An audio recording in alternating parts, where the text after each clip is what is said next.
Que a graça de nosso Senhor Jesus Cristo, sua preciosa graça, seja com a amada igreja. Amém? Ainda de pé, eu convido você a abrir a sua Bíblia no Evangelho de Mateus, no capítulo 9. Evangelho de Mateus, capítulo 9. Nós iremos ler a partir do versículo 35. Iremos ler até o primeiro versículo do capítulo 10. Mateus capítulo 9, versículo 35.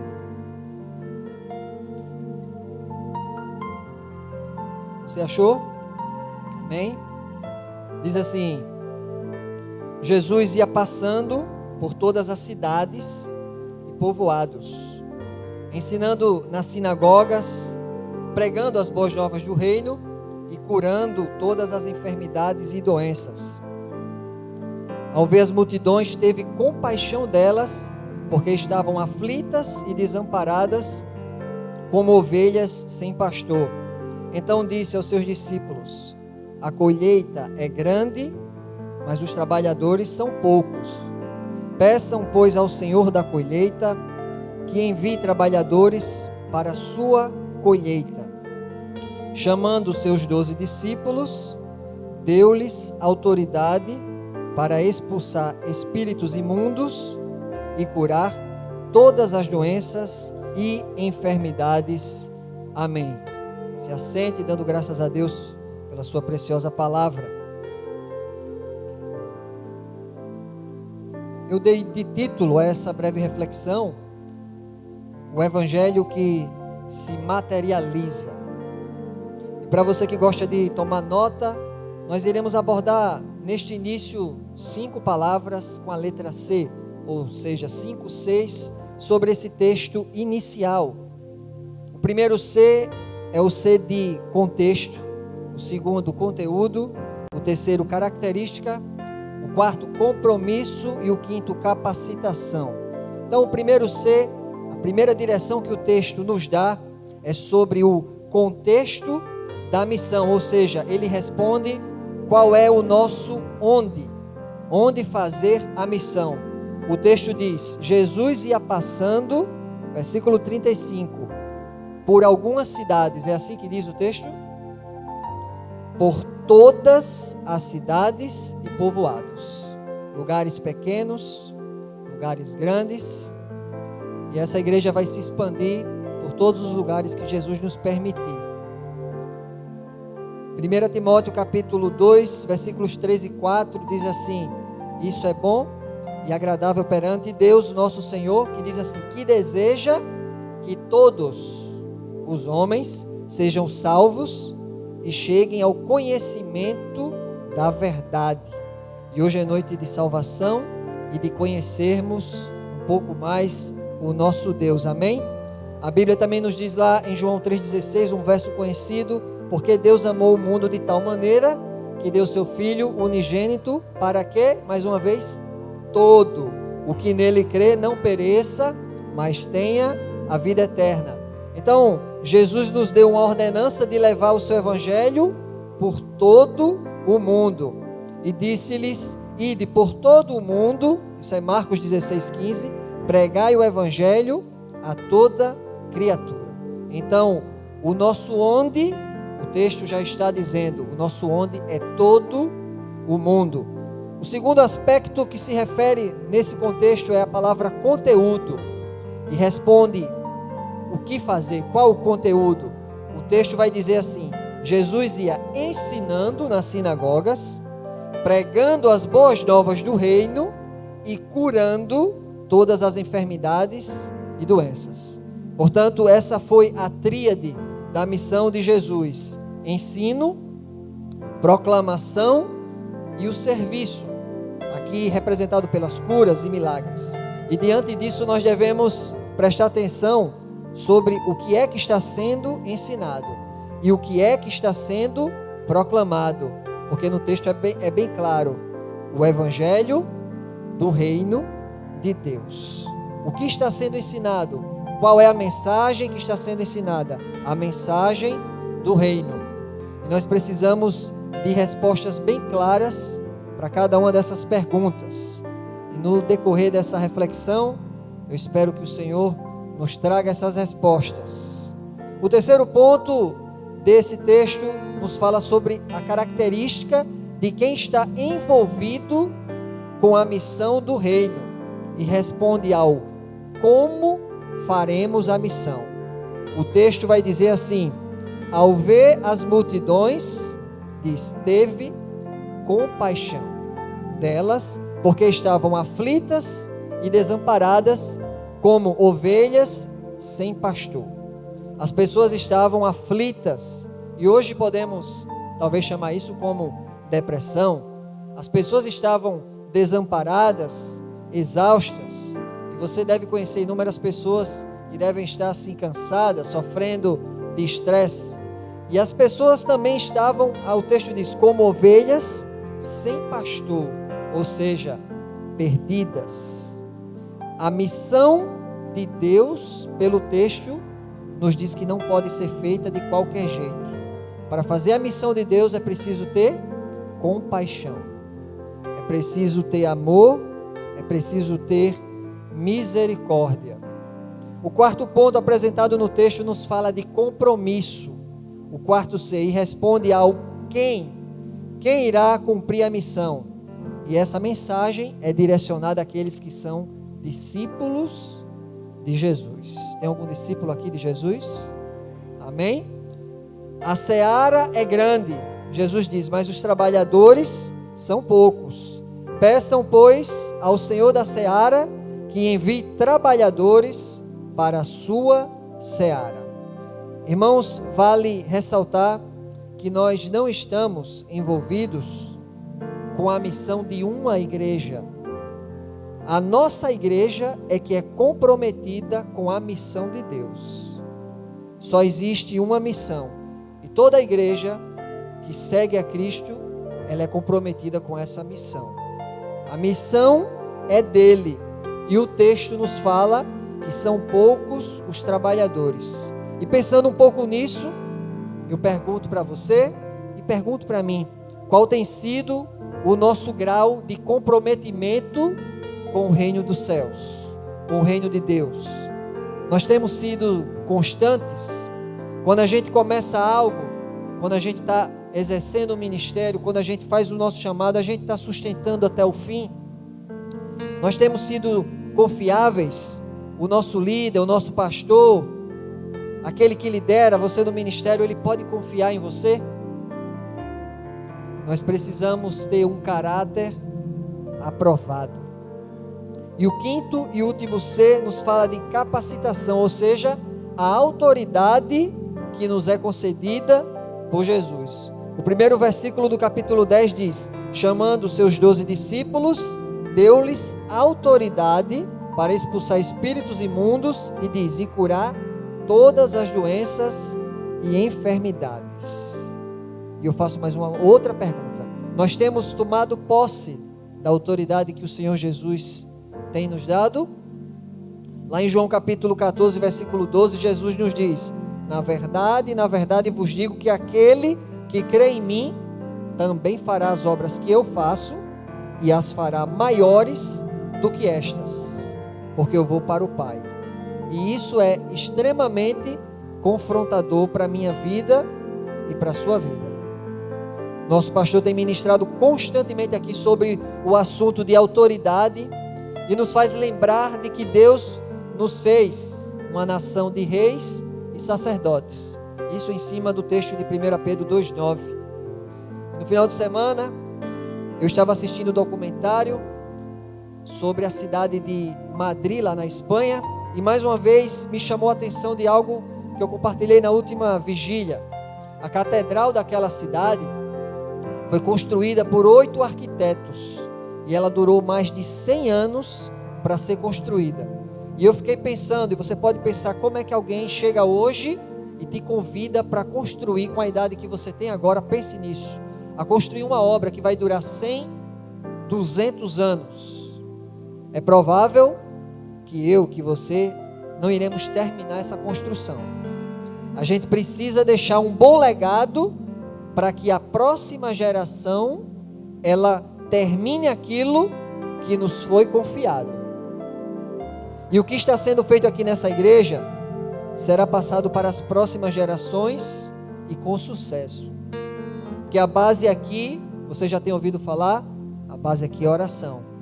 A base aqui é ouvir Deus, e o capital, como temos aprendido aqui, é a fé. Então, irmãos, nós precisamos sonhar com um futuro maior que transcenda o nosso tempo de vida. Não precisamos pensar só nos nossos poucos anos, mas estamos construindo algo, transformando essa cidade para que as próximas gerações elas peguem o bastão e dê continuidade naquilo que o Senhor está começando hoje nas nossas vidas. Amém? Então, voltando lá ao documentário dessa catedral, ela foi construída, mais uma vez, igreja em frente a um palácio, o Palácio Real, que é a residência do rei lá da Espanha. E o que me chamou a atenção é que no palácio existe 4.218 quartos. E eu fiquei pensando na hora, é muito príncipe, né? 4.000 quartos. E pensando no texto de 1 Pedro 2,9, dizendo que nós somos uma geração de reis e sacerdotes, pense comigo, reis e príncipes vivem em palácios, sacerdotes vivem em templos, em catedrais. Palácio fala de quê? De governo, e igreja fala de direção do alto, direção dos céus. Portanto, somos reis e sacerdotes para governar e falar ao mundo as diretrizes do céu. Os palácios dos homens se encheram de corrupção, e a maioria das catedrais viraram apenas pontos turísticos. Mas Deus tem levantado aqui, em muitos outros lugares, essa geração de reis e sacerdotes, para que a gente coloque o mundo de cabeça para cima, porque toda a terra está cheia da glória e do conhecimento do Senhor. Ele é soberano, Ele faz o que lhe apraz, e o domínio é dele.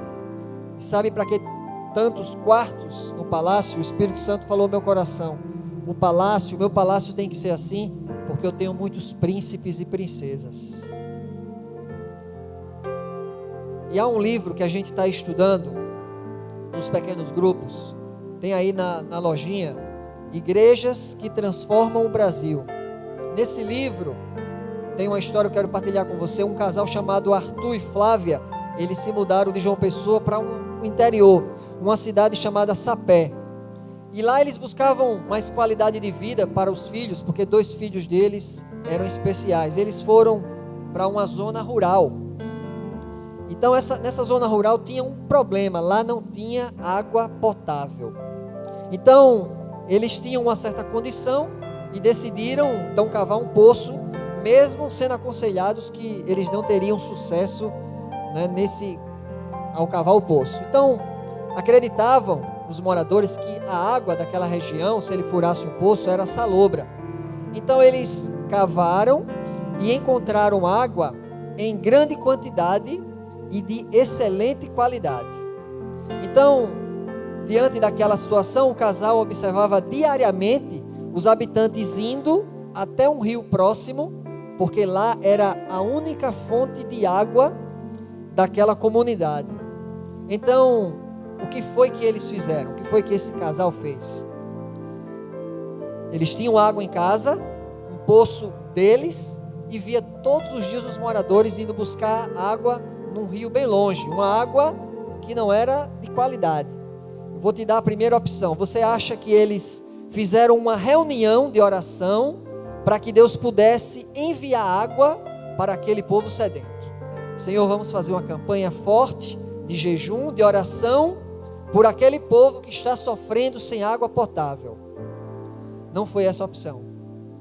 Segunda opção, eles ligaram de repente para o pastor da igreja lá em João Pessoa: pastor, nós precisamos de uma campanha para que o Senhor envie carros-pipas para cá, galões de águas para aquele povo, porque o povo não tem água. Só quem tem água somos nós, na nossa casa, no nosso poço. Essa também não foi a opção deles. A opção deles é algo bem simples.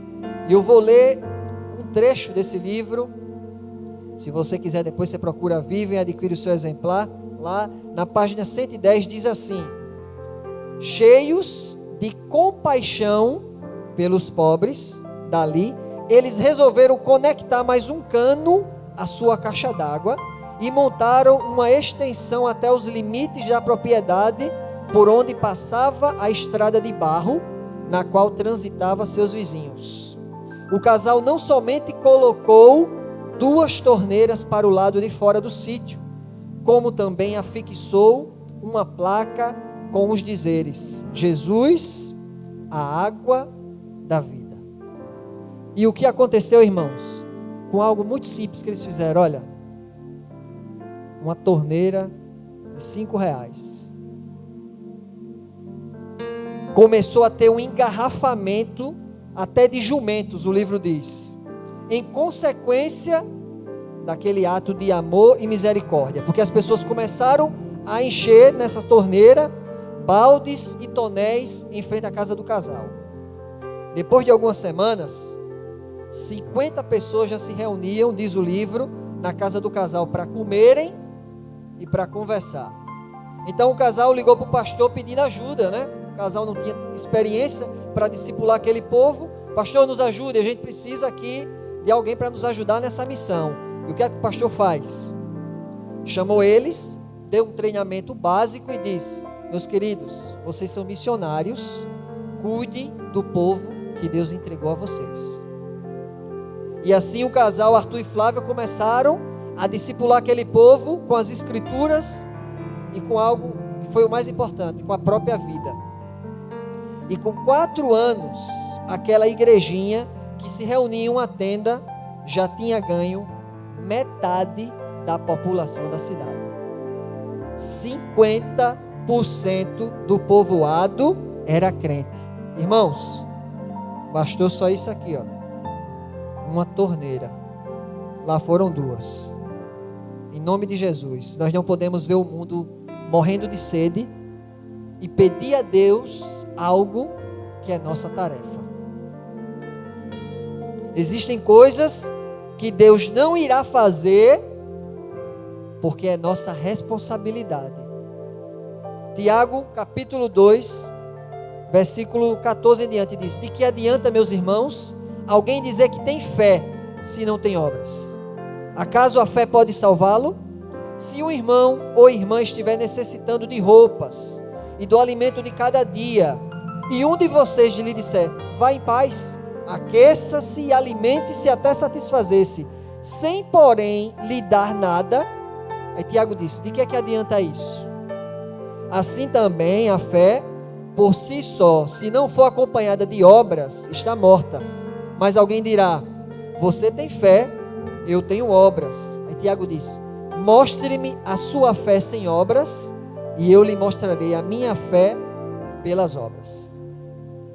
Não adianta colocar a plaquinha Jesus, a água da vida, se naquele lugar não tivesse uma torneira real com água para aquele povo. Nós devemos ser a materialização do reino de Deus nessa terra. Devemos ser a materialização do amor de Deus, da sua graça e da sua misericórdia. Amém? Naquele caso específico dos irmãos, se ama com torneiras. Se demonstra o amor com água real. Há situações, irmãos, que não podemos querer nos enganar dizendo assim: eu estou orando, eu estou jejuando, quando a gente também tem a possibilidade de instalar essas torneiras. Tiago 4,17 vai dizer: pensem nisso, pois quem sabe que deve fazer o bem e não faz, comete pecado. O sobrenatural é tarefa de Deus, mas as torneiras somos nós que devemos instalar. Preste atenção nisso. Não podemos viver um modelo de espiritualidade que nos retira, que nos desresponsabiliza do processo de implantar o reino de Deus na terra. Por isso, na tríade de Jesus, há a proclamação, há curas e milagres, mas há o ensino. E porque espiritualidade tem a ver com aprender, com discernir. Aprender é um aspecto cognitivo. Abra sua Bíblia, Mateus 13, versículo 13. Nosso pastor pregou sobre isso domingo, não sei, esses dias aí. Eu anotei esse texto e tenho ruminado. Mateus 13, versículo 13. Vamos mais uma vez visitar esse texto. Palavras de Jesus. Mateus 13, 13 diz assim: por isso lhes falo por parábolas, porque eles vendo, não veem, e ouvindo, não ouvem, nem compreendem. E neles se cumpre a profecia de Isaías, que diz: ouvindo, ouvireis, mas não compreendereis, e vendo, vereis, mas não percebereis.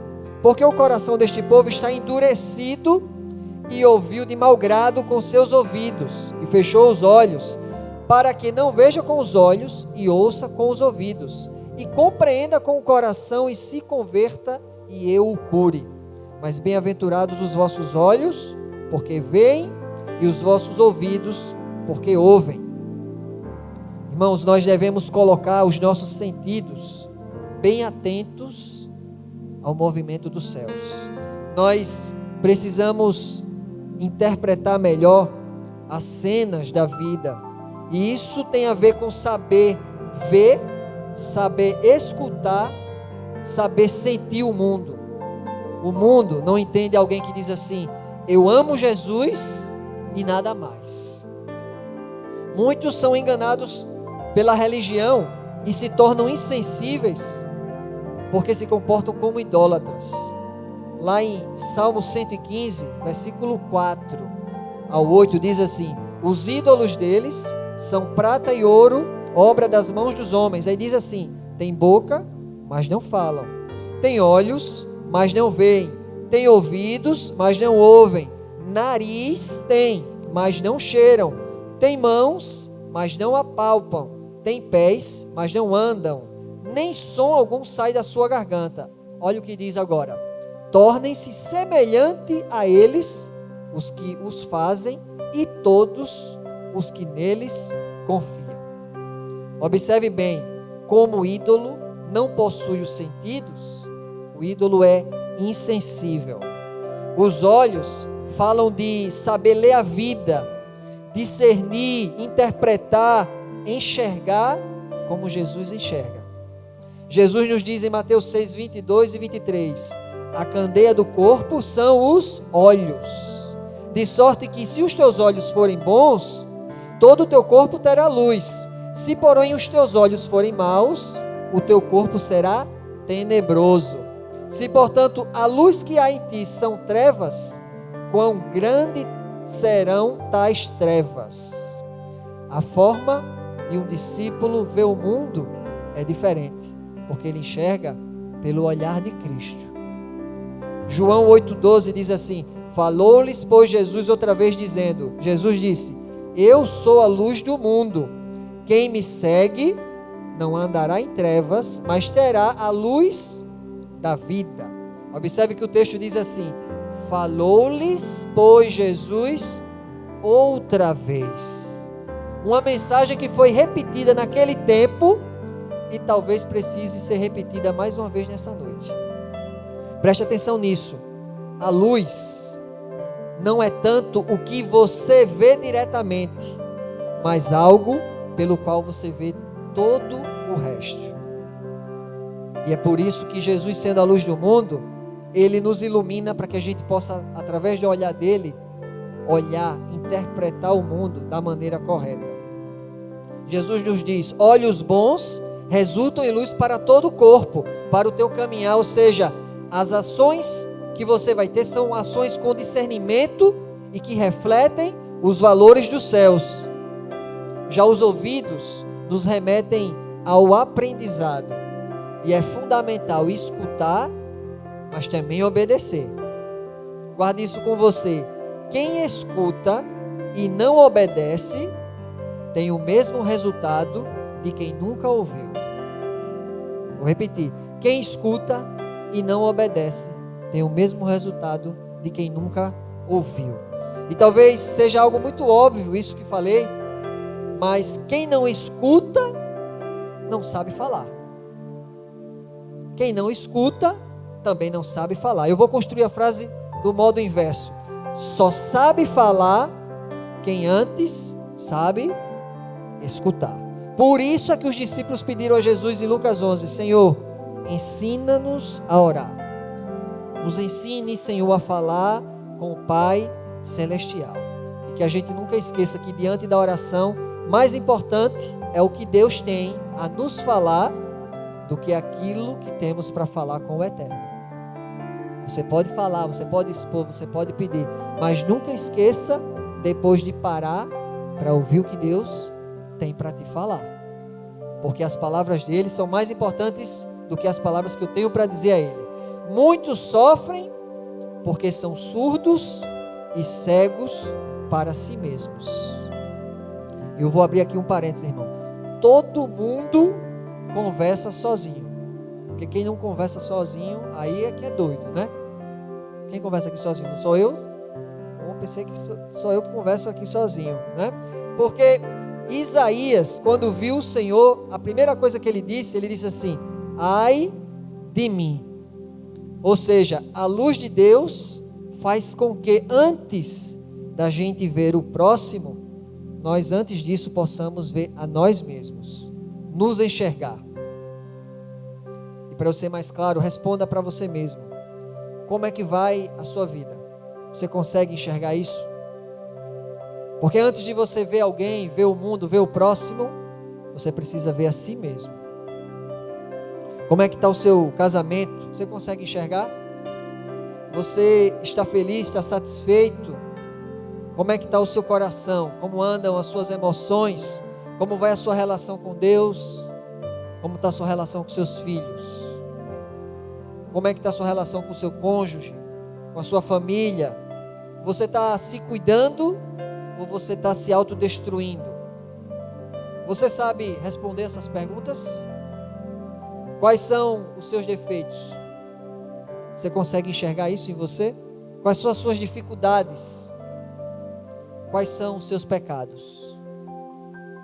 Você se enxerga? Você pensa aí? E eu me coloco também diante de Deus aqui. Porque olhos que veem não servem só para ver a Deus ou o próximo, mas antes dos outros, nossos olhos devem servir para nos enxergarmos. Isso é saudável. Não podemos tentar nos enganar, irmãos, mas devemos ser sinceros, porque nós estamos diante daquele que nos sonda e diante daquele que nos conhece. A questão aqui é se você se conhece, se você aprendeu a se ver e aprendeu a se ouvir. O caminho da cura sempre vai começar com sinceridade, humildade e arrependimento. Por isso, mais uma vez, a importância dos termos: olhos que veem e ouvidos que ouvem. E hoje é noite de cura para o nosso coração, para os nossos olhos, para a nossa boca.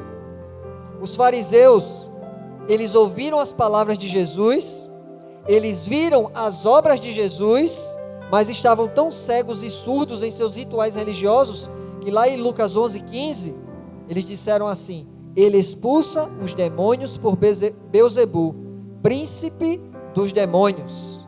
E é por isso que muita gente entra nos templos religiosos e entendem tudo como os fariseus. Tudo errado, tudo ao contrário. Jesus está fazendo a obra, operando milagres, libertando, salvando, e as pessoas se comportam como fariseu, dizendo: isso não é de Deus, porque falta-lhes a luz do mundo, falta-lhes discernimento. E é por isso que nós encontramos muitas vezes nas Escrituras, e Jesus também disse: quem tem ouvidos para ouvir, que ouça.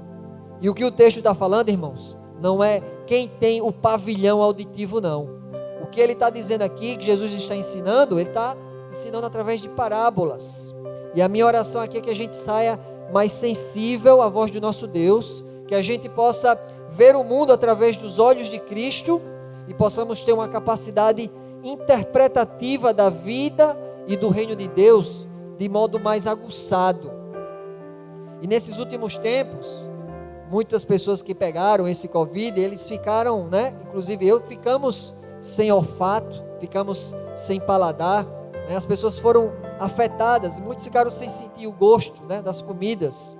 E algo interessante, Paulo diz, se você quiser abrir a sua Bíblia lá em Coríntios, 2 Coríntios capítulo 2, abra a sua Bíblia, 2 Coríntios capítulo 2, versículo 14.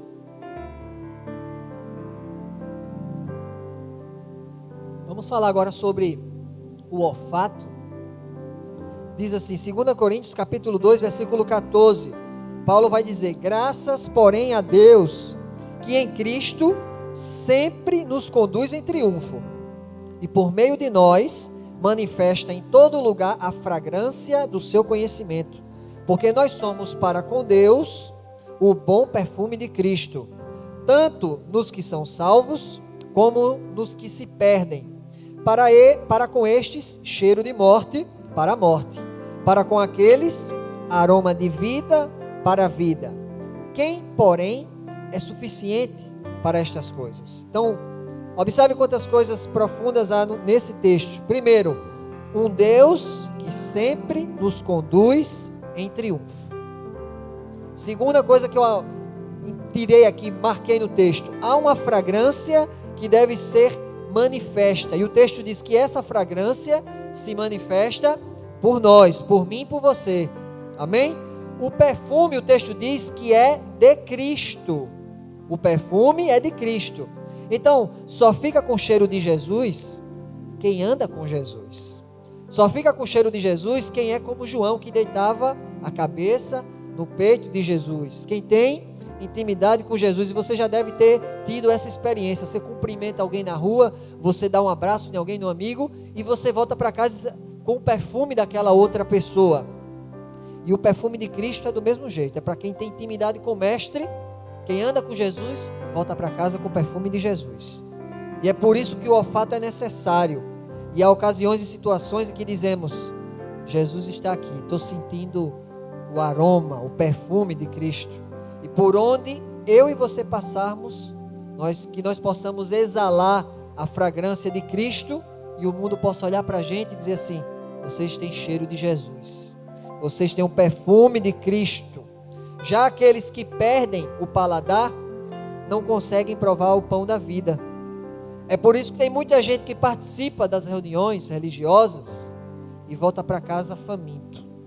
Tem boca, mas não sabe comer. Não consegue se alimentar, não consegue se nutrir, porque a vida de idolatria é vida de insensibilidade. E tal como o texto diz, o ídolo, ele não vê, ele não ouve, ele não cheira, não sente nada. É gente que a gente pergunta assim: como vai a sua vida?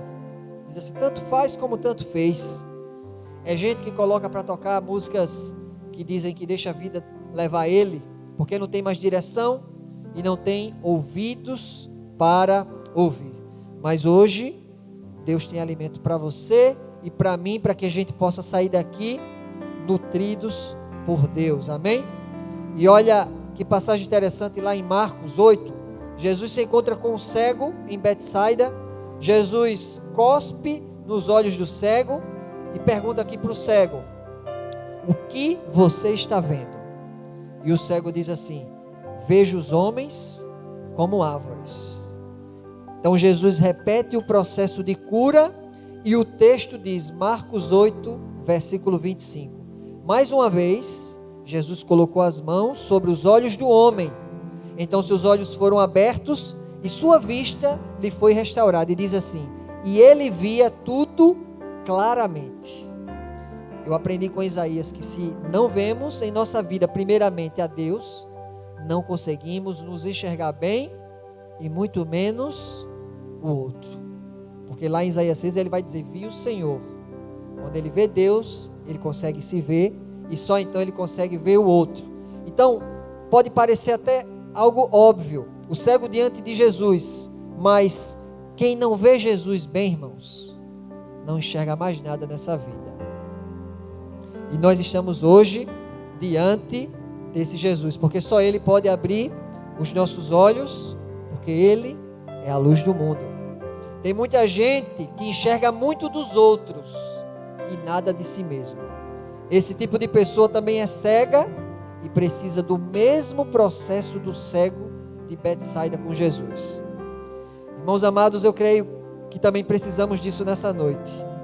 Que o texto diz: ver com clareza o mundo, ver as pessoas, ver o próximo, ver e ouvir com clareza o que Deus está falando ao meu e ao seu coração. Porque Jesus, no primeiro processo, diz: o que é que você está vendo? Estou vendo árvores. Jesus disse: não, você precisa ver pessoas, você precisa ver gente. E Jesus continua o processo terapêutico ali com aquele homem, para que ele possa ver claramente. Talvez alguém possa ter entrado aqui como aquele cego, precisando enxergar as coisas com mais clareza. Alguns religiosos dizem: eu vejo o Senhor, mas se não vê o próximo, irmão, você não está vendo a Deus. Talvez também tenhamos perdido o sentido do tato. Vivemos um tempo onde nós temos que viver afastado dos outros, isolados, por causa do vírus. E talvez nós tenhamos perdido esse poder do toque, a capacidade de abraçar, de externar o carinho e a ternura. O nosso Jesus, ele almoçou com publicanos, conversou com prostitutas, brincou com crianças e tocou em leprosos. Gente que era considerada impura e doente. Mas quando Jesus toca o leproso, não é a lepra que vem para Jesus, é a cura que vem para o doente. E no livro A Dádiva da Dor, do Philip Yancey, com o Dr. Paul Brand, ele diz assim, uma história que me toca muito. Esse médico passou 25 anos na Índia, cuidando de leprosos. Ele diz que quando chegou lá na Índia, foi fazer as primeiras consultas, ele não falava ainda o idioma, precisava de um intérprete. Ele pediu para o intérprete sair da sala, para poder examinar o paciente cheio de feridas, por causa da lepra, um indiano. E de repente o homem começou a chorar. O homem chorou desesperadamente. Ele chamou o intérprete correndo e disse: não entendi nada aqui. Mal comecei a conversar com ele, ele começou aqui a chorar desesperado. O que foi que aconteceu? O homem falou lá com o indiano, e aí então ele se voltou para o Dr. Paul Brand, o médico, e disse: ele está chorando, doutor, porque tem 12 anos que ninguém tocava nele. O Senhor botou a mão no ombro dele para examinar. Há uma cidade lá fora, irmãos, uma cidade insensível, uma cidade leprosa, sedenta, faminta, cega, surda, e de pessoas que, como o texto disse inicial, como ovelhas que não têm pastor. E essas pessoas precisam das nossas orações, mas essas pessoas também precisam do nosso toque, precisam do nosso tempo, das nossas palavras, dos nossos ouvidos para ouvi-las, porque é assim que nós também levamos o Evangelho de Jesus Cristo. A água da vida é Deus quem dá, mas a água do meu poço sou eu que tenho que fazer chegar para o meu próximo. Irmãos, precisamos de mãos que tocam o leproso e pés que anunciam as boas novas do Evangelho, pés que caminham em direção ao perdido e levam essa graça redentora do nosso Senhor Jesus Cristo. E para mudar os corações daquela cidade lá de Sapé, a oração com certeza foi fundamental, pois é obra do Espírito Santo. Mas para fazer a encanação chegar, irmãos, precisou de muito trabalho. Teve que cavar poço, teve que gastar, teve que comprar cano, teve que comprar torneiras e depois instalar tudo. E eu vou te falar algo nessa noite. Todos nós aqui temos algo para partilhar com o mundo. Eu te faço uma pergunta: qual é a torneira que você precisa instalar hoje para o reino de Deus? Há uma torneira que você precisa instalar para que outras pessoas possam conhecer Jesus. Há uma torneira na sua vida que quando você instalar, o Senhor vai fazer o sobrenatural, mas você precisa fazer a sua parte como discípulo de Jesus.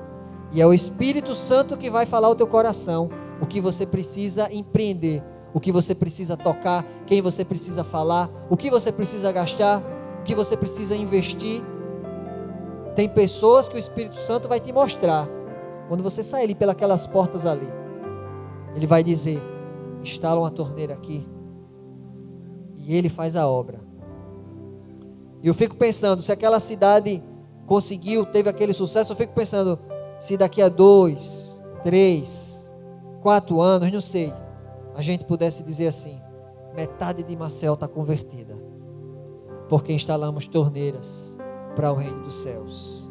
É tempo da gente cavar poços, é tempo de trazermos uma encanação do céu para cá, para Maceió. Vem aqui na escola dominical, 7 horas da manhã, que é isso que a gente está fazendo. A gente ora, mas depois o Senhor quer orar pela cidade? Quero. Você sai ali, o Senhor vai dizer, agora compre torneira e vá levar para alguém. Leve água, porque a água da vida Ele vai derramar. É tempo da gente instalar essas torneiras, e quem tem ouvidos para ouvir, ouça o que o Senhor está falando para a sua igreja. E eu me encaminho já para o final com as palavras de Jesus, lá em Mateus 13, versículos de 15 a 16, ele diz assim, porque o coração deste povo está endurecido, e ouviu de mau grado com seus ouvidos, e diz, e fechou os olhos para que não veja com os olhos, e ouça com os ouvidos, e compreenda com o coração, e se converta, e eu o cure. Corações sensíveis, olhos que veem, e ouvidos que compreendem, irá gerar um coração convertido e um coração curado. E essa é a nossa oração, que todos nós possamos ter corações mais sensíveis, misericordiosos como o de Jesus, olhos que sabem interpretar melhor a vida, que têm discernimento, ouvidos que compreendem, que aprendem, mas obedece. E isso tudo gera na gente um coração curado e convertido. A equipe de louvor pode subir. E essa canção diz assim, eu ouvi 1000 histórias de como alguns vêm a ti. Diz assim, mas eu ouvi tua doce voz na escuridão. Ainda que você esteja na escuridão da vida, em trevas, você vai ouvir essa noite a doce voz do Senhor. Ele diz assim, eu sei que muitos procuram respostas em todo lugar, mas ele diz assim, mas eu sei que nós procuramos respostas que só tu podes dar. Talvez você entrou nessa noite aqui procurando respostas, das quais você já andou o mundo todo, mas tem respostas que só Deus pode te dar. E que nessa noite o Espírito Santo possa falar com você. Você pode se colocar diante de Deus, você pode se derramar diante de Deus em humildade, com certeza o Senhor vai falar com você. Basta para isso a gente ter ouvidos para escutar, ainda que na escuridão. O salmista disse, mesmo quando eu andar por um vale de trevas e morte, não temerei mal algum. Ele disse, porque tu estás comigo. E eu encerro com as palavras do apóstolo Pedro, que faz uma indagação parecida, e ele mesmo responde, lá em João 6,68, Senhor, para quem iremos? E ele mesmo responde, tu tens as palavras de vida eterna.